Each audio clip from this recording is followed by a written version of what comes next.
आज का प्रेर प्रसंग झटक कर आगे बढ़ जाएं।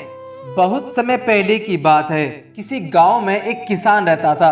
उसके पास बहुत सारे जानवर थे, उन्हीं में से एक गधा भी था।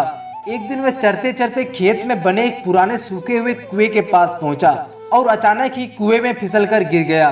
गिरते ही उसने जोर जोर से चिल्लाना शुरू किया, ढेंचू ढेंचू ढेंचू। उसकी आवाज सुनकर खेत में काम कर रहे लोग कुएं के पास पहुंचे। किसान को भी बुलाया गया। किसान ने स्थिति का जायजा लिया।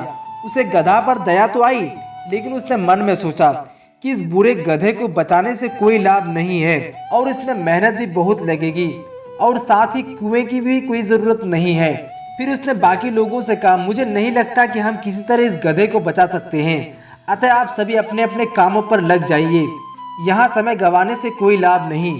और ऐसा कहकर वो आगे बढ़ने को ही था कि एक मजदूर बोला, मालिक, इस गधे ने आपकी सालों तक सेवा की है, इसे इस तरह तरफ तरफ कर मरने देने से अच्छा होगा कि हम उसे इसी कुएं में ही दफना देते हैं।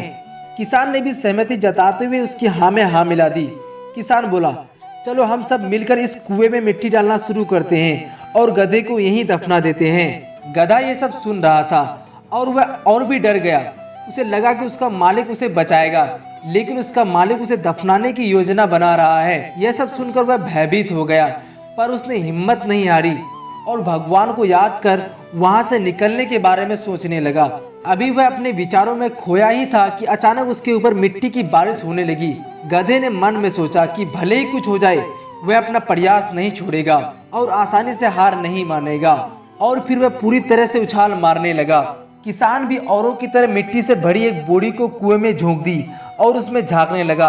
उसने देखा कि जैसे ही मिट्टी गधे के ऊपर पड़ती, झटकता और ऊपर आ जाता, झटकता और ऊपर आ जाता।